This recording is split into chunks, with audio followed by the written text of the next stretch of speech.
Hello বন্ধুরা, welcome to only sports view. তো এই ভিডিওতে কথা বলবো আইএসএল নিয়ে। তো আইএসএল এ মোহনবাগান ম্যাচ নিয়ে কথা বলবো। মোহনবাগান বনাম এফসি গোয়া ম্যাচ, যেই ম্যাচটা হতে চলেছে আগামী 9ই মে সন্ধ্যে 7:30 থেকে গোয়ার ফতোরদা স্টেডিয়ামে। তো সেই ম্যাচটা নিয়ে আলোচনা করব। তো সেই ম্যাচে দুই দলের কীরকম পরিকল্পনা হতে পারে, দুটো দল কীরকম লাইন আপস নিয়ে নামতে পারে, এছাড়াও দুটো দলের শক্তি দুর্বলতা নিয়েও আলোচনা করে নেব।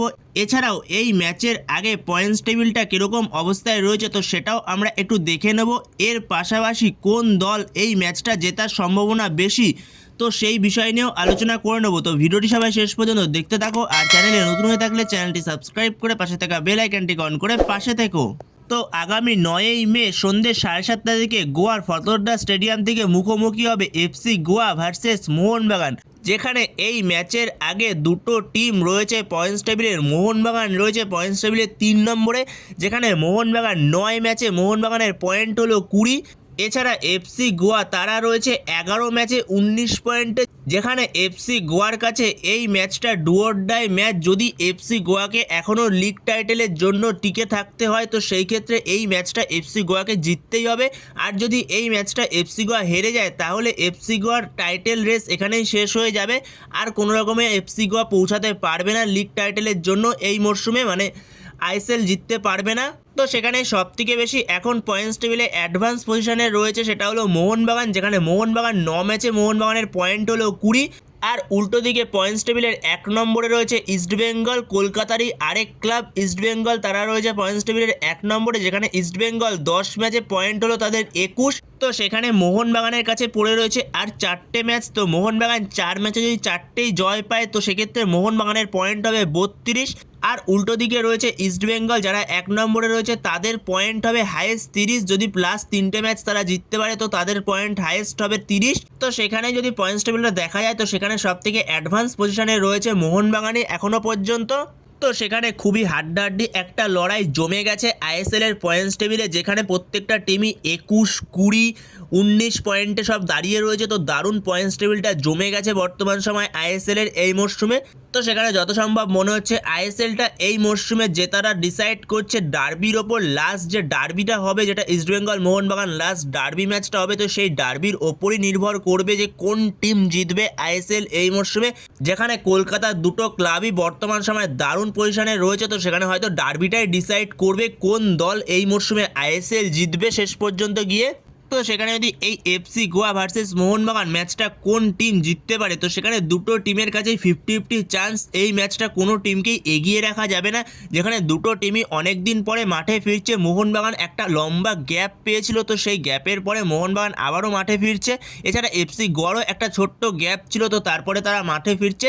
তো সেখানে দুটো টিমই যথেষ্ট ভালো টিম, তো দুটো টিমকে একটা টিমকেও এগিয়ে রাখা যাবে না। দুটো টিমই 50-50 পজিশন রাখতে হবে এই ম্যাচটা জেতার ক্ষেত্রে। তো সেখানে দেখা যাক শেষ অবধি ম্যাচটা কোন দল জিততে পারে। তো সেখানে যদি এই ম্যাচে দুই দলের লাইন আপস নিয়ে আলোচনা করি তো সেখানে যদি সবার প্রথমে এফসি গোয়াকে নিয়ে আলোচনা করা যায় তো এফসি গোয়ার কোচ মানলো মার্কুয়েজ রোকা, সে 4-2-3-1 ফরমেশনে যেতে পারে, যেখানে এফসি গোয়ার হয়ে গোলে স্টার্ট করবে ঋত্বিক তিওয়ারি। এরপর 4 জন ডিফেন্সের মধ্যে left back Akash Sangma, right back Boris Singh, আর 2 জন মেন সেন্টার ব্যাক হবে। একজন হলো বিদেশিদের মধ্যে পল মরিনো, আরেকজন সন্দেশ জিঙ্গান। তো এটা হতে চলেছে এফসি গোয়ার ডিফেন্স লাইন। এরপরে মাঝমাঠে 2 জন, একজন হলো আয়ুষ ছেত্রী এবং তার পাশে রেনিয়ার ফার্নান্ডেজ স্টার্ট করবে। আর দুদিকের উইং থেকে লেফট উইং থেকে স্টার্ট করবে ড্রেজান ড্র্যাজিক, আর রাইট উইং থেকে স্টার্ট করবে সেক্ষেত্রে উদান্তা সিং। আর মাঝখানে নম্বর 10 রোলে অ্যাটাকিং মিডফিল্ড রোলে সেক্ষেত্রে ব্র্যান্ডন ফার্নান্ডেজ। আর সেক্ষেত্রে ওপরে একজন স্ট্রাইকার হবে নম্বর 9 মোহাম্মদ নেমিল। তো এটাই হতে চলেছে এফসি গোয়ার লাইন আপস মোহনবাগানের বিরুদ্ধে। তো এরপরে যদি মোহনবাগানের লাইন আপস নিয়ে আলোচনা করি তো মোহনবাগানের কোচ সার্জিও লোবেরা তার চেনা পরিচিত ফরমেশন 4-2-3-1 ফরমেশন, যেই ফরমেশনটা সে খুব পছন্দ করে, তো সেই 4-2-3-1 ফরমেশনেই সে যাবে। তো সেক্ষেত্রে মোহনবাগানের হয়ে গোলে স্টার্ট করবে বিশাল কাইত। এরপর 4 জন ডিফেন্সের মধ্যে লেফট ব্যাক স্টার্ট করবে Subhashis Bose, right back start করবে অভিষেক টাকচাম সিং। আর সেক্ষেত্রে 2 জন মেন সেন্টার ব্যাক হবে, একজন আলবার্তো রড্রিগেজ। তো এই ম্যাচে হয়তো আলবার্তো রড্রিগেজ ফিরতে চলেছে। আর তার পাশে আরও একজন সেন্টার ব্যাক, তার নাম হলো মেহতাব সিং। তো এই হলো 4 জন ডিফেন্স লাইন মোহনবাগানের। এরপরে মাঝমাঠে 2 জন স্টার্ট করবে, একজন হলো অনিরুদ্ধ থাপা এবং তার পাশে ডিফেন্সিভ মিডফিল্ড হলে সেক্ষেত্রে স্টার্ট করাবে আপুয়াকে। আর দুদিকের উইং থেকে লেফট উইং থেকে স্টার্ট করতে পারে লিস্টান কোলাসো, রাইট উইং থেকে স্টার্ট করতে পারে সেক্ষেত্রে জেসন কামিন্স, আর as a attacking midfielder number 10 রোলে সেক্ষেত্রে স্টার্ট করাতে পারে রবসানকে দিয়ে, অথবা ডিমিকে দিয়েও স্টার্ট করাতে পারে, চাইলে ডিমিকেও স্টার্ট করাতে পারে। এখন লোবেরার ওপর নির্ভর করছে লোবেরা এই জায়গাটা কাকে স্টার্ট করাবে, রবসানকেও স্টার্ট করাতে পারে অথবা ডিমিকে দিয়েও স্টার্ট করাতে পারে। আর ওপরে একজন স্ট্রাইকার নম্বর 9 সেক্ষেত্রে স্টার্ট করবে জেমি ম্যাকলারেন। তো এটাই হতে চলেছে মোহনবাগানের লাইন আপস এফসি গোয়ার বিরুদ্ধে। তো সেখানে মোহনবাগানের জন্য খুবই গুরুত্বপূর্ণ ম্যাচ। এই ম্যাচটা মোহনবাগানকে টপ অফ দ্য টেবিল যেতে হলে মোহনবাগানকে এই ম্যাচটা জিততেই হবে। তো সেখানে যদি দুটো দলের শক্তি ও দুর্বলতা নিয়ে আলোচনা করা যায়, তো প্রথমে যদি এফসি গোয়াকে নিয়ে আমরা কথা বলি, তো এফসি গোয়ার ডিফেন্স লাইন আপটা যথেষ্টই ভালো রয়েছে, খুব একটা খারাপ না ডিফেন্স লাইন আপ। যেখানে মাঝমাঠে আয়ুষ ছেত্রী, রেনিয়ার ফার্নান্ডেস, এছাড়া ডিফেন্সে সন্দেশ জিঙ্গান, পল মরিনোর মতো প্লেয়াররা রয়েছে। তো সেক্ষেত্রে এফসি গোয়ার ডিফেন্স খুব একটা খারাপ না। তো সেক্ষেত্রে যদি মোহনবাগান কন্টিনিউয়াসলি প্রেশার ক্রিয়েট করতে পারে তো সেক্ষেত্রে মোহনবাগান গোল পেয়ে যাবে। আর যদি উপরের কথা বলা যায়, স্ট্রাইকারের কথা বলা যায়, তো সেক্ষেত্রে কিছুটা উইক রয়েছে এই মরশুমে এফসি গোয়া, যেহেতু এফসি গোয়ার কিছু প্লেয়ার বিদেশি প্লেয়ার তারা এফসি গোয়া ছেড়েছিল, তো সেই কারণে এফসি গোয়ার ওপরে একটুখানি উইক রয়েছে। এছাড়াও ব্র্যান্ডন ফার্নান্ডেস কিংবা ড্রেজান ড্রাজিক বা উদান্তা সিংয়ের মতো প্লেয়াররা রয়েছে, কিন্তু একটু হলেও উইক রয়েছে ওপরে নম্বর 9-এর ক্ষেত্রে। তো সেক্ষেত্রে একটু উইক রয়েছে এই জায়গাটাতেই এফসি গোয়া, বিশেষ করে নম্বর 9-এর ক্ষেত্রে। আর উল্টো দিকে যদি মোহনবাগানের কথা বলা যায়, তো মোহনবাগানের এই ম্যাচে হয়তো আলবার্তো রড্রিগেজ ফিরতে চলেছে, মনস্টার ফিরতে চলেছে। তো সেক্ষেত্রে ডিফেন্স লাইন আপটা আরও শক্তিশালী হবে, এ বিষয়ে কোনো সন্দেহ নেই। এছাড়া আপুয়া মাঝমাঠে ফিরবে এই ম্যাচে, আপুয়া ছিল না এতদিন, তো আপুয়া ফিরবে। তো সেক্ষেত্রে মাঝমাঠ এবং ডিফেন্স লাইন প্রচণ্ড শক্তিশালী হবে মোহনবাগানের, এই ম্যাচে আরও বেশি শক্তিশালী হবে।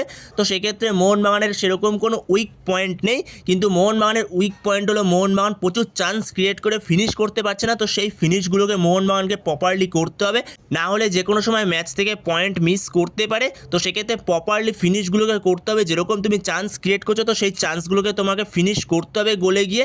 তো এই জায়গাটাতেই মোহনবাগান কিছুটা হলেও উইক রয়েছে, যেখানে মোহনবাগান প্রচুর চান্স ক্রিয়েট করেও গোল করতে পারছে না, গোল করতে ব্যর্থ হচ্ছে, বেশি গোল পাচ্ছে না বা অনেক সময় গোল পাচ্ছেও না ঠিকঠাক। তো এই জায়গাটাতেই মোহনবাগানের উইক পয়েন্ট রয়েছে। তো মোহনবাগানকে এই জায়গাটা ঠিক করতে হবে, লোবেরাকে এই জায়গাটা দেখতে হবে। তো বন্ধুরা, তোমাদের মতে কী মনে হয় এই মরশুমে আইএসএল কে জিতবে? তো সেটা অবশ্যই কমেন্ট বক্সে কমেন্ট করে জানিও। এছাড়া কি মোহনবাগানের লাইন আপসে কি কোনো চেঞ্জ হতে পারে? তো তোমাদের এ বিষয়ে যদি কোনো মতামত থেকে থাকে তো সেটাও অবশ্যই কমেন্ট বক্সে জানিও।